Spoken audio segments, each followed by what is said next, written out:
적선 133척이 우리를 에워쌌습니다. 우리에게 남은 배는 단 12척뿐이었습니다.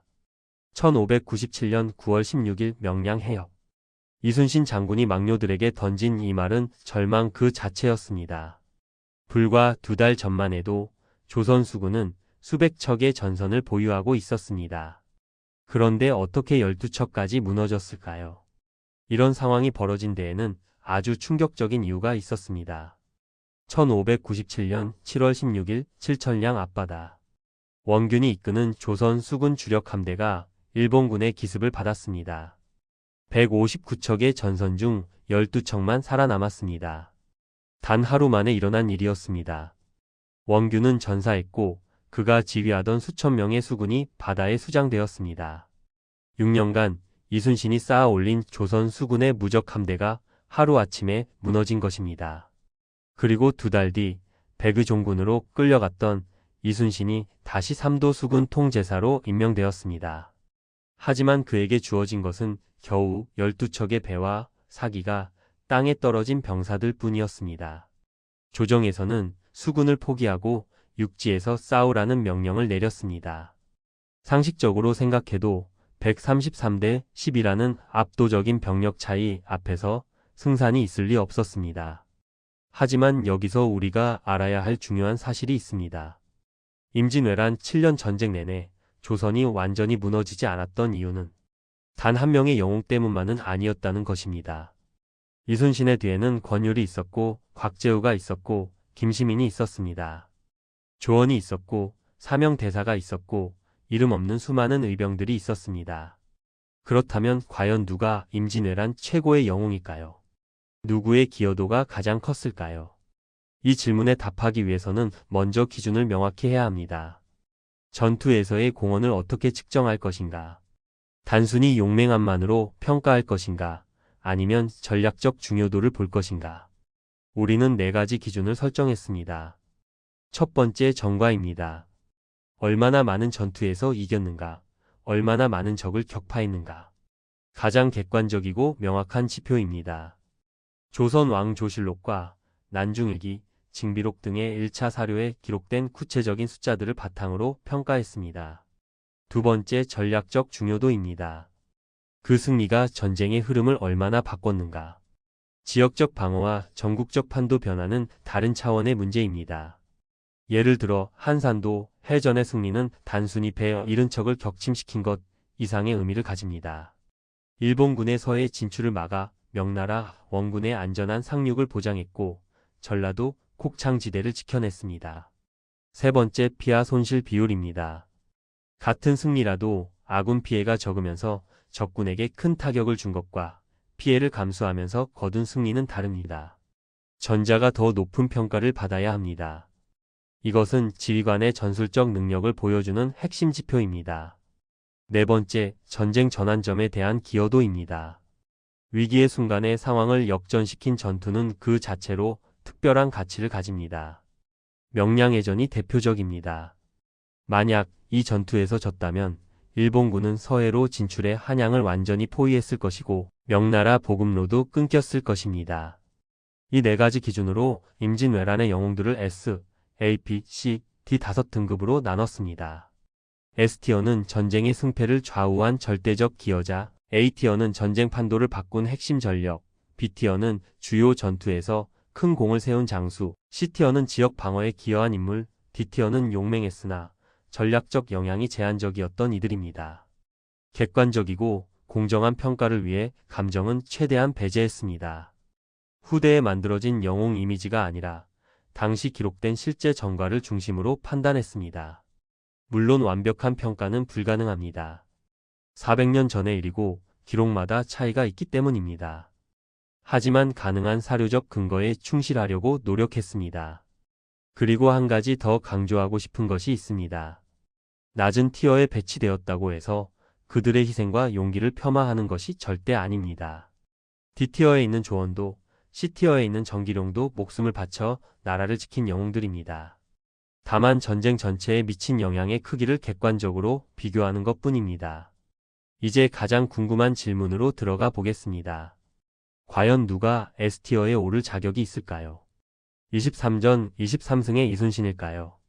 행주 대첩의 권율일까요? 아니면 우리가 미처 알지 못했던 숨겨진 영웅이 있을까요? 답을 찾기 위해 먼저 하위 티어부터 살펴보겠습니다. 이들의 이야기를 듣다 보면 상위 티어에 있는 이들이 왜 그 자리에 올랐는지 자연스럽게 이해하게 될 것입니다. 그리고 마지막에 밝혀질 S티어의 정체를 들었을 때 여러분은 고개를 끄덕일 수밖에 없을 것입니다. 하지만 그 전에 한 가지 경고를 드립니다. 이 티어 리스트는 논쟁적일 수밖에 없습니다. 여러분이 영웅으로 생각하던 인물이 예상보다 낮은 등급에 있을 수도 있습니다. 반대로 잘 알려지지 않은 인물이 높은 평가를 받을 수도 있습니다. 하지만 모든 판단에는 명확한 근거가 있습니다. 동의하지 않으시더라도 최소한 왜 그런 평가를 내렸는지는 이해하시게 될 것입니다. 자, 이제 시작하겠습니다. 1592년 4월 13일 부산포에 일본군이 상륙한 순간부터 1598년 11월 노량해전까지 7년간의 전쟁 속에서 조선을 지킨 영웅들의 진짜 순위입니다. 700명으로 5만 대군을 막겠습니다. 1592년 8월 11일 금산. 조원이 의병들 앞에서 한 말입니다. 그는 정말로 그렇게 했습니다. 아니, 막지는 못했습니다. 하지만 싸웠습니다. 700명 전원이 전사할 때까지 물러서지 않았습니다. 이것이 용맹함입니다. 하지만 냉정하게 보면 이것이 전쟁의 흐름을 바꾸지는 못했습니다. 이런 비극이 반복된 데에는 아주 충격적인 이유가 있었습니다. D티어에 배치된 인물들은 모두 목숨을 바쳐 싸운 영웅들입니다. 하지만 그들의 희생이 전략적으로 큰 영향을 미치지 못했다는 것이 안타까운 현실입니다. 조원, 영규, 처형 같은 승병장들이 여기 속합니다. 조원은 유학자이면서도 의병을 일으켰고 금산 전투에서 장렬하게 전사했습니다. 선조실록에는 이렇게 기록되어 있습니다. 조원과 그 위하 의병 700명이 적과 맞서 싸우다 한 사람도 살아남지 못했다. 그들의 용기는 의심할 여지가 없습니다. 하지만 금산을 지키지는 못했습니다. 일본군은 그대로 북상했고 전라도로 향하는 길목은 뚫렸습니다. 영규는 승려였습니다. 그는 전쟁이 터지자 승병 1000명을 모았습니다. 청주성 탈환 작전에 참여해 공을 세웠고 이후 여러 전투에 나섰습니다. 하지만 1592년 8월 영규는 금산 전투에서 조원과 함께 전사했습니다. 그의 승병들도 대부분 목숨을 잃었습니다. 처형도 마찬가지였습니다. 그는 묘양산에서 승병을 모아 평안도 지역에서 활약했습니다. 하지만 개별 전투에서의 승리를 거두지 못했고 1596년 병으로 사망했습니다. 그들의 문제는 능력이 아니었습니다. 구조적인 한계였습니다. 의병과 승병은 태생적으로 약점을 가지고 있었습니다. 정규군이 아니었기 때문에 무기와 보급이 부족했습니다. 체계적인 훈련을 받지 못했고 지휘 체계도 불안정했습니다. 무엇보다 소규모 부대였습니다. 수백 명에서 많아야 수천 명. 수만 명 단위로 움직이는 일본군 본대를 상대하기엔 역부족이었습니다. 그렇다고 그들이 쓸모없었다는 것은 아닙니다. 초기 혼란기에 각 지역에서 저항의 불씨를 살렸고 백성들에게 희망을 줬습니다. 하지만 전쟁 전체의 판도를 바꿀 만한 결정적 승리는 거두지 못했습니다. 이것이 D티어에 배치된 이유입니다. C티어로 올라가면 상황이 조금 달라집니다. 이들은 지역 방어에서 실질적인 성과를 냈습니다. 정기룡은 경상도 초유사로 임명되어 의병을 규합했습니다. 1592년 7월 영천성 탈환에 참여했고 이후 경상도 곳곳에서 일본군과 싸웠습니다. 징비록에는 그가 경상도에서 크게 활약했다고 기록되어 있습니다. 하지만 그의 활동 범위는 주로 경상도에 국한되었습니다. 전국적인 영향력은 제한적이었습니다. 이정암은 경기도 광주에서 의병을 일으켰습니다. 용인 전투에서 승리를 거뒀고 한양수복 작전에도 참여했습니다. 하지만 그 역시 큰 규모의 결정적 전투를 이끌지는 못했습니다. 지역 게릴라전에서 일본군을 괴롭혔지만 주력 부대를 격파하지는 못했습니다. 김천일은 의병장으로 출발해 나중에 관군 장수가 되었습니다. 그는 1597년 정유재란 때 수군의 합류해 명량해전에도 참전했습니다. 하지만 1598년 순천 외교성 공격에서 전사했습니다. 그의 전과를 보면 크고 작은 전투에서 공을 세웠지만 전쟁의 흐름을 바꿀 만한 대승은 없었습니다. C티어의 특징은 꾸준함입니다. 화려한 한방은 없었지만 전쟁 기간 내내 각자의 지역에서 저항을 이어갔습니다. 이들이 없었다면 일본군의 약탈은 더 심했을 것이고 백성들의 피해는 더 컸을 것입니다. 하지만 전쟁사에서 기억되는 대형 전투의 주인공은 아니었습니다. 이제 B티어입니다. 여기서부터는 이름만 들어도 아는 장수들이 등장합니다. 신립. 탕금대 전투로 유명한 그 신립입니다. 많은 사람들이 신립을 패장으로만 기억합니다. 실제로 1592년 4월 28일 충주 탕금대에서 그는 참패했습니다. 8,000명의 조선군이 일본군에게 괴멸당했고 신립은 자결했습니다. 이 패배로 한양으로 가는 길이 열렸고 선조는 파천할 수밖에 없었습니다. 하지만 신립을 D티어에 넣을 수는 없었습니다. 왜냐하면 그는 임진왜란 이전부터 조선 최고의 맹장이었기 때문입니다. 여진족과의 전투에서 수많은 공을 세웠고 북방 방어의 핵심 인물이었습니다. 탕금대에서의 선택은 최악이었지만 그 이전까지 그가 쌓은 전공은 무시할 수 없습니다. 그래서 B티어에 배치했습니다. 김시민. 진주 대첩의 영웅입니다. 1592년 10월 그는 3,800명으로 진주성을 지켰습니다. 일본군 2만 명이 공격해왔지만 김시민은 버텼습니다. 선조실록에 따르면 이 전투에서 일본군 수천 명이 전사했습니다. 김시민 본인도 유탄에 맞아 전사했지만 진주성은 지켜냈습니다. 이 승리가 왜 중요했을까요? 진주는 전라도로 가는 길목이었습니다. 만약 진주가 함락됐다면 일본군은 전라도 곡창지대로 진출했을 것입니다. 그랬다면 조선군의 보급은 끊겼을 것이고 전쟁은 훨씬 불리하게 전개됐을 것입니다. 김시민의 진주 대첩은 전라도를 지킨 방파제였습니다. 하지만 그를 A티어에 올리지 못한 이유가 있습니다. 김시민은 단 한 번의 대형 방어전에서 빛났습니다. 그 하나만으로도 충분히 영웅이지만 여러 전투에서 지속적으로 승리를 거둔 A티어 인물들과 비교하면 전과의 양에서 차이가 있습니다. 일도 B티어입니다. 그는 북방 여진족을 상대로 많은 전공을 세운 장수였습니다. 임진왜란 때는 여러 전투에 참전했지만 특별한 전과는 없었습니다. 오히려 1593년 2차 진주성 전투에서 패배하고 도주한 것이 큰 오점이 되었습니다. 전쟁 이전의 명성과 경력을 고려해 B티어에 배치했지만 임진왜란에서의 활약만 보면 C티어에 가까울 수도 있습니다. B티어의 공통점은 한계입니다. 주요 전투에서 공을 세웠지만 지속성이 부족했거나 결정적 실패가 있었습니다. 김시민처럼 한 번의 대승으로 이름을 남긴 경우도 있고 신립처럼 한 번의 대패로 평가가 떨어진 경우도 있습니다. 일처럼 과거의 명성과 실제 전과 사이에 괴리가 있는 경우도 있습니다. 그렇다면 A티어는 누구일까요? 그리고 그들과 S티어는 무엇이 다를까요? 이미 여러분은 예상하고 계실 것입니다. 12척으로는 싸울 수 없으니 수군을 폐지하라는 명이 내려왔습니다. 1597년 9월 명량 해협 앞 이순신이 조정의 명령서를 불태우며 한 말이 있습니다. 신에게는 아직 12척의 배가 남아 있습니다. 하지만 이 이야기는 잠시 뒤로 미루겠습니다. 왜냐하면 A티어에는 이순신 못지않게 전쟁을 바꾼 인물들이 있기 때문입니다. 그리고 이들을 제대로 평가하지 않으면 S티어의 진정한 가치를 이해할 수 없습니다. 이런 상황이 벌어진 데에는 아주 충격적인 이유가 있었습니다. 권율.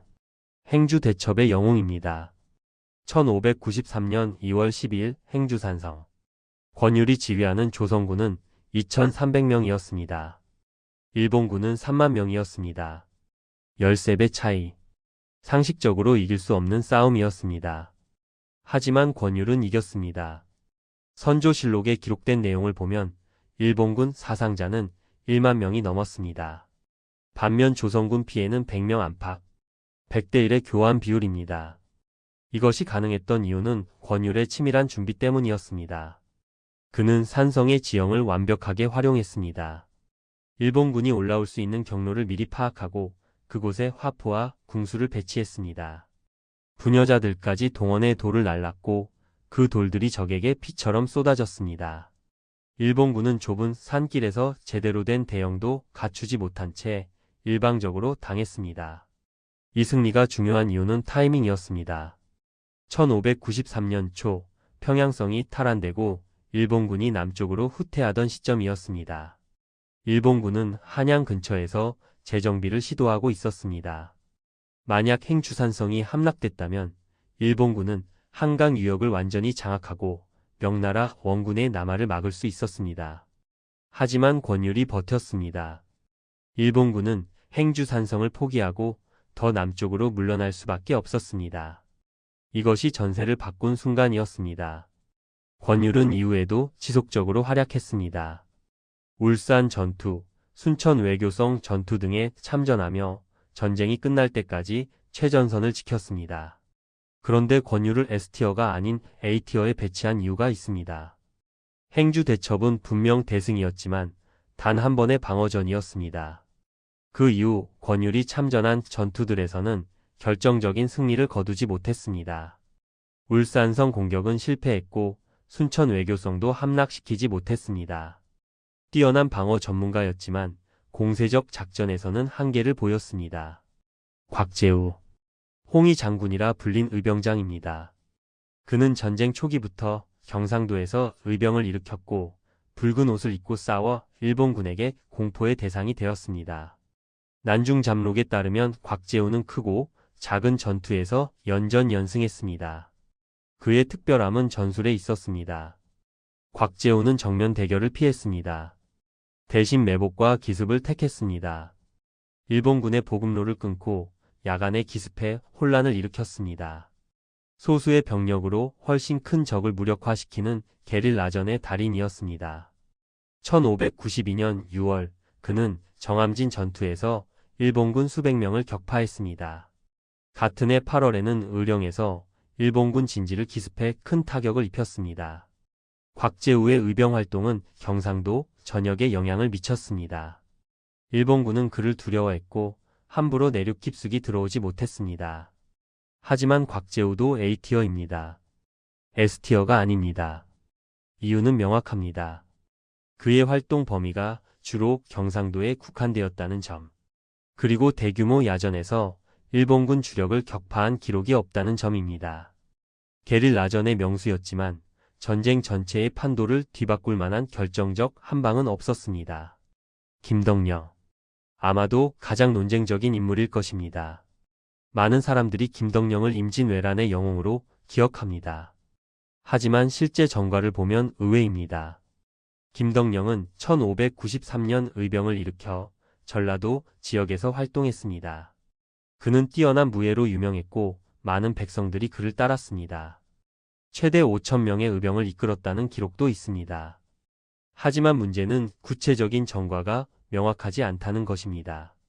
선조실록을 찾아봐도 김덕령이 참전한 대형 전투 기록은 거의 없습니다. 1596년 이몽학의 난을 진압하는 데 참여했다가 오히려 영모에 연루되었다는 누명을 쓰고 고문을 받아 죽었습니다. 27세의 나이였습니다. 김덕령의 비극은 그가 제대로 된 전투 기회를 얻지 못했다는 것입니다. 그의 무예와 리더십은 뛰어났지만 조정의 견제와 의심 때문에 활약할 무대가 주어지지 않았습니다. 만약 그가 더 오래 살았다면 그리고 제대로 된 지휘권을 받았다면 어땠을까요? 하지만 역사의 가정은 없습니다. 객관적 전과만 보면 김덕령은 B티어나 C티어에 가깝습니다. 하지만 그의 잠재력과 상징성을 고려해 A티어에 배치했습니다. 논쟁의 여지가 있다는 것을 인정합니다. 그리고 이제 가장 논쟁적인 인물을 다뤄야 합니다. 원균입니다. 원균은 무능한 패장이다. 많은 사람들이 이렇게 생각합니다. 칠천량 해전에서 조선 수군을 전멸시킨 장본인 이순신과 비교되며 늘 욕을 먹는 인물. 하지만 정말 그럴까요? 원균의 전과를 냉정하게 살펴보겠습니다. 1592년 5월 7일 옥포해전. 이것은 임진왜란 최초의 해전 승리였습니다. 이순신과 원균이 함께 참전했고 일본 전선 26척을 격파했습니다. 5월 29일 사천해전, 6월 2일 당포해전, 6월 5일 당항포해전, 6월 7일 율포해전. 모두 승리였고 원균은 이순신의 부장으로 참전했습니다. 7월 8일 한산도 대첩. 조선 수군 역사상 최대의 승리. 일본 전선 73척 중 59척을 격파했습니다. 원균은 이 전투에서 선봉장이었습니다. 하객진 전술이 성공할 수 있었던 것은 원균의 선봉대가 일본군을 유인하는 데 성공했기 때문입니다. 1592년 9월 1일 부산포해전. 일본군의 본거지를 직접 공격한 대담한 작전이었습니다.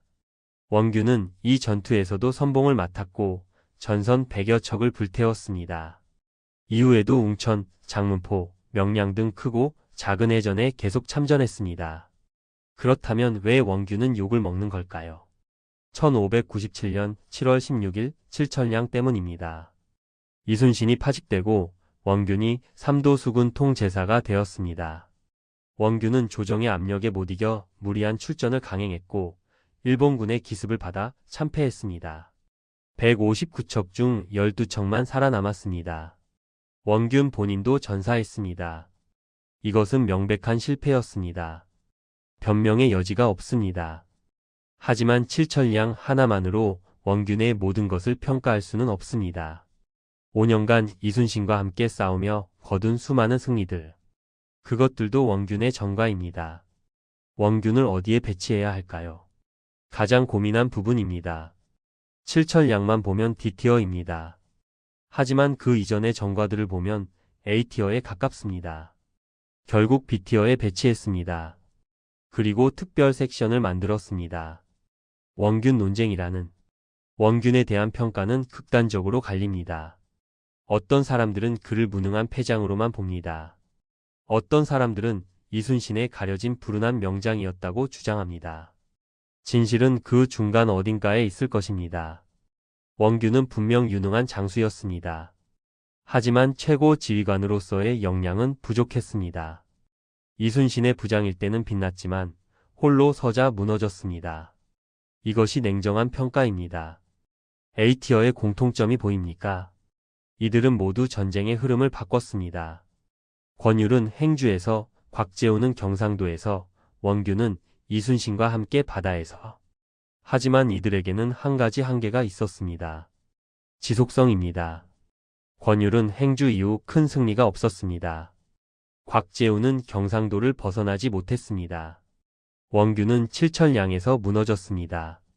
김덕령은 제대로 활약할 기회조차 얻지 못했습니다. 반면 S티어는 다릅니다. 처음부터 끝까지 7년 내내 단 한 번도 지지 않고 매번 압도적으로 이긴 사람. 여러분도 이미 알고 있습니다. 하지만 그 이름을 부르기 전에 한 가지만 더 생각해 보겠습니다. 과연 한 사람의 천재가 전쟁을 이긴 걸까요? 아니면 수많은 영웅들의 합작품이었을까요? 신에게는 아직 12척의 배가 남아 있사옵니다. 1597년 9월 15일 밤. 이순신이 난중일기에 쓴 문장입니다. 다음날 그는 정말로 12척으로 133척과 싸웠습니다. 그리고 이겼습니다. 이것은 기적이 아니었습니다. 철저한 계산이었습니다. 하지만 이 승리가 가능했던 배경에는 우리가 지금까지 살펴본 모든 영웅들의 희생이 있었습니다. 이런 상황이 벌어진 데에는 아주 충격적인 이유가 있었습니다. S티어. 이순신입니다. 하지만 잠깐, 이건 너무 뻔한 결론 아니냐고 물으실 수 있습니다. 누구나 아는 이야기 아니냐고. 맞습니다. 그래서 우리는 숫자로 증명하겠습니다. 감정이 아니라 팩트로. 1592년 5월 7일 옥포해전부터 시작합니다. 이순신의 첫 출전이었습니다. 조선 수군 전선 24척, 일본군 전선 30여 척. 이순신은 26척을 격파했습니다. 아군 피해는 전사자 없음. 부상자 몇 명. 이것이 이순신의 시작이었습니다. 5월 29일 사천해전. 일본 전선 13척 전멸. 6월 2일 당포해전. 일본 전선 21척 격파. 6월 5일 당항포 해전. 일본 전선 26척 전멸. 6월 7일 율포 해전. 일본 전선 7척 격파. 여기까지 한 달입니다. 한 달 동안 5번 싸워서 5번 이겼습니다. 격파한 일본 전선은 93척. 조선 수군 전사자는 10명 미만. 100대 1의 교환 비율입니다. 그리고 7월 8일 한산도 대첩이 옵니다. 이것은 단순한 승리가 아니었습니다. 전술 교과서에 실릴 만한 완벽한 작전이었습니다. 일본군 장수 와키자카 야스하루가 이끄는 함대는 73척이었습니다. 이순신은 56척으로 맞섰습니다. 수적으로 불리했습니다. 하지만 이순신은 후퇴하는 척했습니다. 일본군을 넓은 바다로 유인했습니다. 그리고 하객진을 펼쳤습니다. 하객진. 학이 날개를 편 형태의 진영입니다.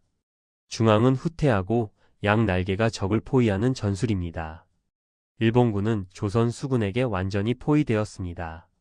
거북선이 선봉에서 적진을 뚫었고 판옥선들이 좌우에서 화포를 쏟아부었습니다. 결과는 압도적이었습니다. 일본 전선 73척 중 59척 격파. 14척만 도망쳤습니다. 조선 수군 전사자는 단 19명. 이것이 한산도 대첩입니다. 선조실록은 이렇게 기록합니다. 외적의 함선이 거의 전멸하였다. 이 승리가 왜 중요했을까요? 일본군의 전략을 완전히 무너뜨렸기 때문입니다. 도요토미 히데요시의 계획은 수군으로 서해를 장악하고 명나라를 공격하는 것이었습니다. 하지만 한산도에서 수군 주력이 박살났습니다. 일본군은 더 이상 서해로 올라올 수 없었습니다. 바다를 장악한다는 것의 의미를 아십니까? 보급로를 장악한다는 뜻입니다. 일본군은 바다로 보급을 받았습니다. 무기, 식량, 증원, 병력 모두 배로 날랐습니다. 그런데 조선 수군이 바다를 지배하자 일본군은 보급이 끊겼습니다. 육지에서 싸우던 일본군들은 굶주리기 시작했습니다. 약탈로 버텼지만 한계가 있었습니다. 병력 증원도 어려웠습니다. 일본 본토에서 출발한 배들이 조선 해안에 접근도 못하고 격침당했습니다. 이순신 때문이었습니다. 1592년 9월 1일 부산포 해전. 이순신은 아예 일본군 본거지를 공격했습니다. 부산포는 일본군이 일본 본토와 연결되는 핵심 항구였습니다. 이순신은 그곳을 불태웠습니다. 일본 전선 100여 척이 불탔습니다. 정박 중이던 보급선들도 함께 불탔습니다. 징비록의 저자 유성룡은 이렇게 썼습니다. 이순신이 바다를 지켜주지 않았다면 나라가 어찌 되었을지 알 수 없다. 과장이 아니었습니다. 실제로 그랬습니다. 1593년 강화 협상이 시작되었습니다. 일본군이 협상 테이블에 나온 이유는 간단했습니다. 더 이상 싸울 수 없었기 때문입니다. 명나라 육군도 강했지만 결정적 이유는 보급이 끊긴 것이었습니다. 조선 수군, 정확히는 이순신 때문에. 하지만 전쟁은 끝나지 않았습니다. 협상이 결렬되고 1597년 정유재란이 터졌습니다. 그리고 여기서 이순신의 진가가 드러납니다. 1597년 초 조정에서 이순신을 파직했습니다. 일본군이 가토 기요마사의 함대가 온다는 첩보가 있었습니다. 조정은 이순신에게 출전 명령을 내렸습니다. 하지만 이순신은 출전하지 않았습니다. 왜냐하면 그 첩보가 거짓이라는 것을 알았기 때문입니다. 일본군의 함정이었습니다. 이순신은 옳았습니다. 하지만 조정은 믿지 않았습니다. 이순신은 파직되었고 한양으로 압송되어 고문을 받았습니다. 사형 직전까지 갔다가 겨우 백의종군으로 감형되었습니다. 그리고 원균이 새 삼도수군 통제사가 되었습니다. 우리는 이미 결과를 압니다. 칠천량 해전, 원균의 참패, 조선 수군 전멸, 그리고 2달 뒤 이순신이 다시 삼도수군 통제사로 임명되었습니다. 하지만 이순신에게 주어진 것은 12척뿐이었습니다. 조정은 수군을 포기하라고 명령했습니다. 12척으로는 아무것도 할 수 없다고 판단했습니다. 하지만 이순신은 거부했습니다. 그는 장계를 올렸습니다. 신에게는 아직 12척의 배가 있습니다. 죽을 힘을 다해 싸우면 능히 막을 수 있습니다. 1597년 9월 16일 명량 해협. 이순신의 12척 앞에 일본군 133척이 나타났습니다. 10배가 넘는 병력 차이. 그런데 이순신은 지형을 알고 있었습니다. 명량 해협은 좁았습니다. 물살이 매우 빨랐습니다. 하루에 2번 물살의 방향이 바뀌었습니다. 이순신은 계산했습니다. 물때를 계산했습니다. 일본군이 들어올 시간, 물살이 바뀔 시간. 모든 것을 계산했습니다. 그리고 기다렸습니다. 일본군이 좁은 해협으로 들어왔습니다. 133척이 한꺼번에 들어올 수 없었습니다. 좁은 해협이라 앞에 30여 척만 들어왔습니다. 이순신은 그 순간을 노렸습니다. 거북선이 선봉에 섰습니다. 돌격했습니다. 일본군 기함에 충돌했습니다. 화포를 쏟아부었습니다. 일본군 장수 마다시가 전사했습니다. 기함이 침몰했습니다. 일본군은 혼란에 빠졌습니다. 그리고 물살이 바뀌었습니다. 이순신이 계산한 그 순간이었습니다. 갑자기 물살이 반대로 흘렀습니다. 일본 전선들이 밀려났습니다. 서로 부딪혔습니다. 대형이 무너졌습니다. 조선 수군의 화포가 계속 쏟아졌습니다. 난중일기에 기록된 결과입니다. 일본 전선 31척 격파. 나머지는 도주. 조선 수군 전사자는 2명. 12척으로 133척을 막았습니다. 아니 격파했습니다. 이것이 명량해전입니다. 세계 해전사에 이런 전투는 없습니다. 10배 병력을 상대로 승리한 전투. 그것도 방어가 아니라 공격으로. 아군 피해는 거의 없이. 명량해전의 의미를 이해해야 합니다. 만약 이순신이 졌다면 어땠을까요? 일본군은 서해로 진출했을 것입니다. 한양을 포위했을 것입니다. 명나라 보급로를 끊었을 것입니다. 전쟁은 완전히 다른 방향으로 흘렀을 것입니다. 하지만 이순신은 이겼습니다. 일본군의 서해 진출은 또다시 좌절되었습니다. 전라도는 지켜졌습니다. 조선은 버틸 수 있었습니다. 1598년 11월 19일 노량해전. 임진왜란 마지막 전투였습니다. 도요토미 히데요시가 죽었고 일본군은 철수하고 있었습니다. 하지만 이순신은 놓아주지 않았습니다. 일본군 전선 500여 척이 노량 해협을 통과하려 했습니다. 이순신은 명나라 수군, 조선 수군과 연합해 공격했습니다. 밤새 전투가 이어졌습니다. 일본 전선 200여 척이 격침되었습니다. 그런데 새벽 총탄이 날아왔습니다. 이순신의 가슴을 관통했습니다. 이순신은 쓰러졌습니다. 하지만 그는 말했습니다. 지금은 싸움이 급하니 나의 죽음을 알리지 말라. 이순신은 그 자리에서 죽었습니다. 53세였습니다. 하지만 아무도 몰랐습니다. 깃발은 그대로 흔들렸습니다. 북소리는 계속 울렸습니다. 조선 수군은 계속 싸웠습니다. 그리고 이겼습니다. 전투가 끝나고 나서야 이순신의 죽음이 알려졌습니다. 모든 병사들이 울었다고 합니다. 선조실록에는 이렇게 기록되어 있습니다. 온 나라가 통곡했다. 이제 숫자를 정리하겠습니다. 이순신이 참전한 전투는 23회, 전승 23회, 단 한 번도 지지 않았습니다. 격파한 일본 전선은 최소 330척 이상, 조선 수군 전사자는 100명 미만으로 추정됩니다. 300대 1 이상의 교환 비율입니다. 이것은 기적이 아닙니다.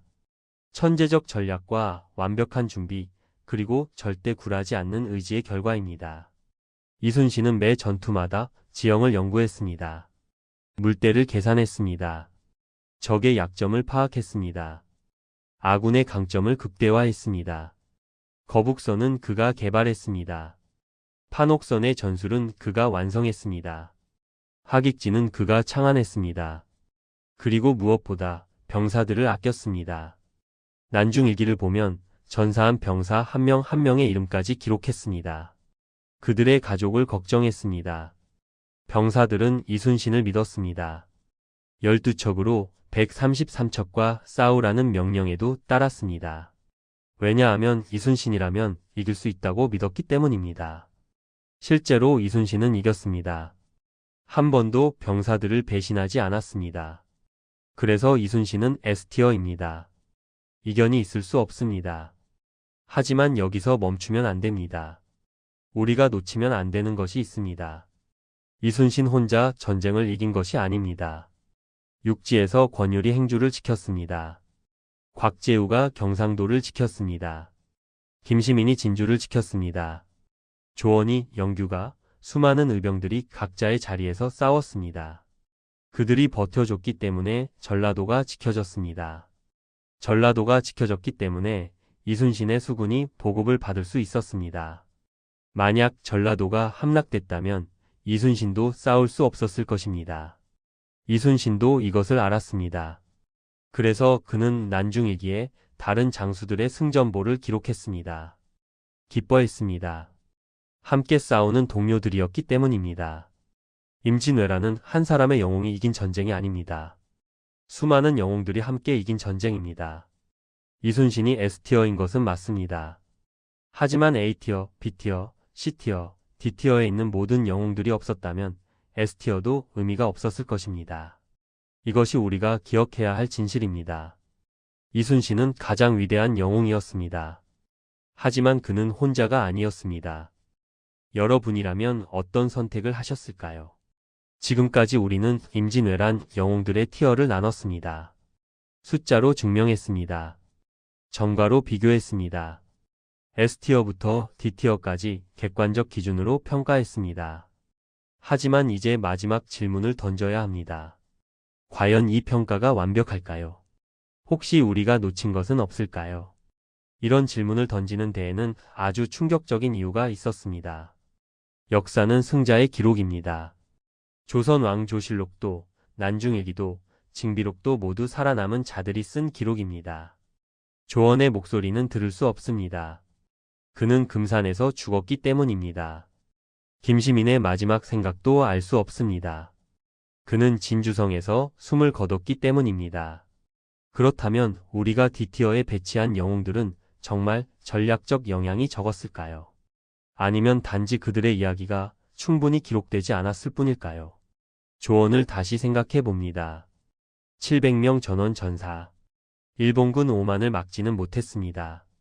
하지만 그 소식이 전국에 퍼졌습니다. 유학자 조원이 의병을 이끌고 끝까지 싸우다 죽었다. 이 이야기를 들은 수많은 선비들이 붓을 내려놓고 칼을 들었습니다. 그것을 어떻게 수치화할까요? 조원의 죽음이 만든 파급 효과를. 그가 격파한 적군은 기록에 없습니다. 하지만 그가 일으킨 저항 정신은 측정할 수 없을 만큼 컸습니다. 이것을 D티어라고 부를 수 있을까요? 김덕령도 마찬가지입니다. 우리는 그를 A티어에 배치했습니다. 하지만 솔직히 고백하면 명확한 전과가 없어서 망설였습니다. 그런데 이상한 점이 있습니다. 김덕령이 역모로 고문당해 죽었을 때 전국 백성들이 울었다고 합니다. 왜 그랬을까요? 김덕령은 상징이었기 때문입니다. 27세의 젊은 장수, 뛰어난 무예, 의병을 이끌고 조국을 지키려던 순수한 열정. 그런데 조정의 의심과 모함으로 비참하게 죽었습니다. 백성들은 그에게서 자신들의 좌절을 받습니다. 아무리 애국해도, 아무리 목숨 걸고 싸워도 권력은 의심하고 제거한다는 것을. 김덕령의 가치는 정과에 있지 않았습니다. 그가 보여준 가능성, 그가 상징하는 희망, 그가 죽으며 드러낸 체제의 모순. 이것들을 어떻게 티어로 나눌까요? 원균 논쟁도 다시 들여다봅니다. 우리는 그를 B티어에 놓았습니다. 7천량의 참패 때문에 S티어나 A티어에 올릴 수 없었습니다. 하지만 공정할까요? 원균은 5년간 이순신의 부장으로 모든 해전에 참전했습니다. 한산도에서 선봉을 맡았습니다. 부산포를 불태웠습니다. 옥포, 사천, 당포, 당항포, 율포. 모든 승리에 그가 있었습니다. 그런데 우리는 그 모든 공을 이순신에게만 돌립니다. 물론 이순신이 지휘관이었습니다. 전략을 짰고 결정을 내렸습니다. 하지만 원균이 없었다면 그 전략이 실행될 수 있었을까요? 선봉장의 역할을 누가 대신했을까요?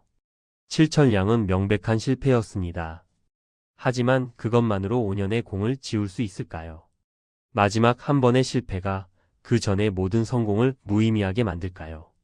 이순신도 실수를 했습니다. 1597년 가토 기요마사의 함대 첩보에 출전하지 않아 파직당했습니다. 그의 판단이 옳았지만 결과적으로 조정과의 갈등을 키웠습니다. 만약 이순신이 조금 더 유연하게 대처했다면 원균이 삼도수군 통제사가 되지 않았을 것이고 7천량도 일어나지 않았을지 모릅니다. 물론 이것은 가정입니다. 하지만 이 가정이 말해주는 것이 있습니다. 완벽한 영웅은 없다는 것. 모두 인간이었고 실수를 했고 한계가 있었다는 것. 권율의 행주 대첩은 찬란합니다. 하지만 그 이유는 어땠을까요? 울산성 전투 실패, 순천 외교성 공격 실패, 명나라 장수들과의 갈등, 전쟁 후 정치적 입지를 위한 처신, 순수하게 나라만 생각한 것은 아니었습니다. 곽재우는 전쟁 후 모든 벼슬을 거부했습니다. 고향으로 돌아가 은둔했습니다.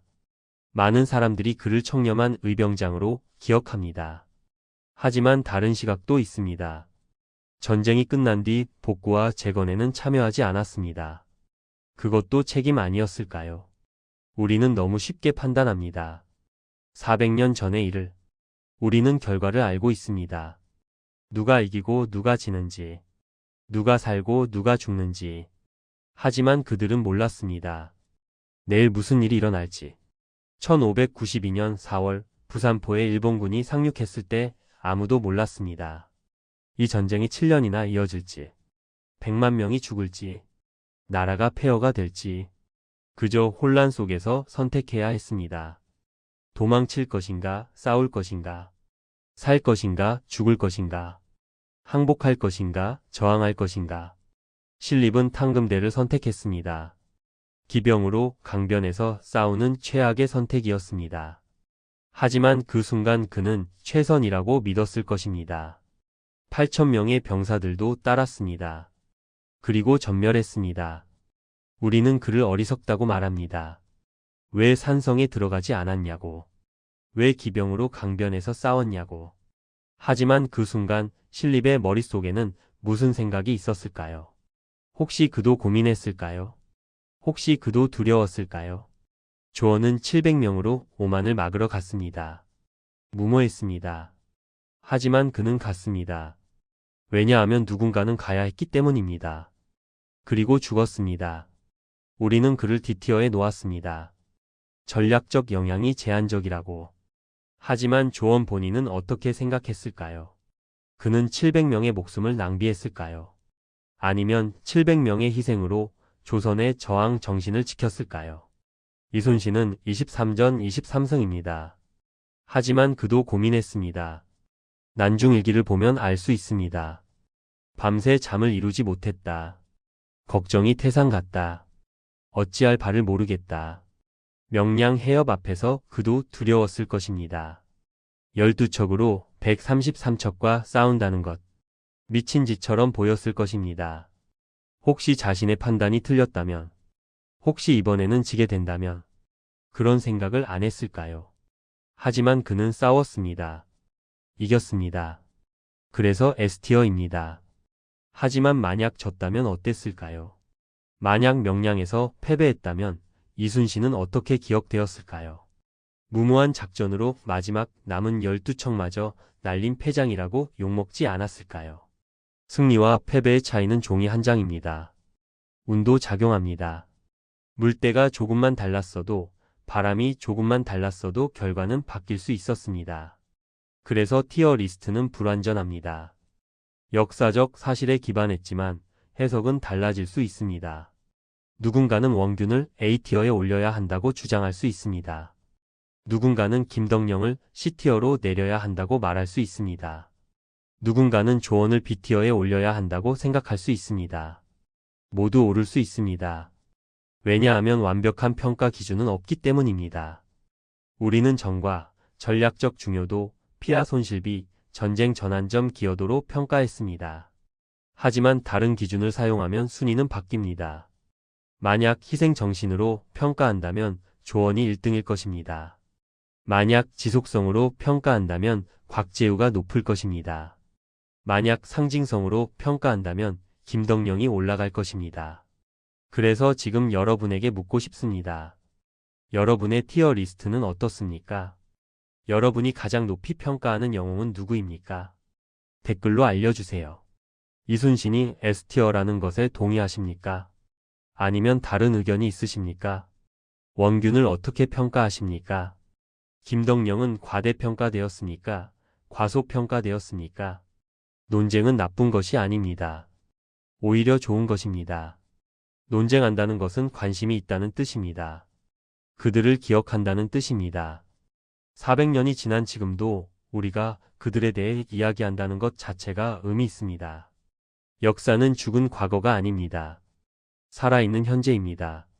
우리가 기억하고 이야기하고 논쟁하는 한 그들은 살아있습니다. 이순신도, 권율도, 곽재우도, 김시민도, 조원도, 원균도, 김덕령도 모두 살아있습니다. 그리고 그들의 선택은 우리에게 질문을 던집니다. 우리는 어떤 선택을 할 것인가? 위기가 왔을 때, 절망적인 상황을 맞았을 때 우리는 도망칠 것인가 맞설 것인가? 임진왜란 영웅들은 답을 보여줬습니다. 완벽하지 않았습니다. 실수도 했습니다. 갈등도 있었습니다. 하지만 포기하지 않았습니다. 각자의 방식으로 각자의 자리에서 끝까지 싸웠습니다. 이것이 우리가 배워야 할 교훈입니다. 티어가 중요한 것이 아닙니다.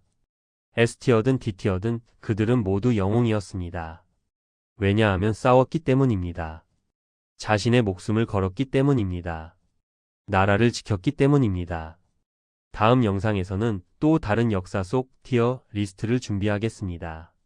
어떤 주제가 좋을까요? 삼국시대 명장 무력 티어일까요? 조선 문신 정치력 티어일까요? 댓글로 의견 주시면 반영하겠습니다. 구독과 좋아요도 부탁드립니다. 여러분의 관심이 더 좋은 콘텐츠를 만드는 원동력입니다. 마지막으로 한 번 더 질문 드립니다. 여러분의 임진왜란 영웅 티어 리스트는 무엇입니까? 누구를 S티어에 올리시겠습니까? 댓글로 자유롭게 의견 나눠주세요. 역사는 계속됩니다. 우리의 선택으로.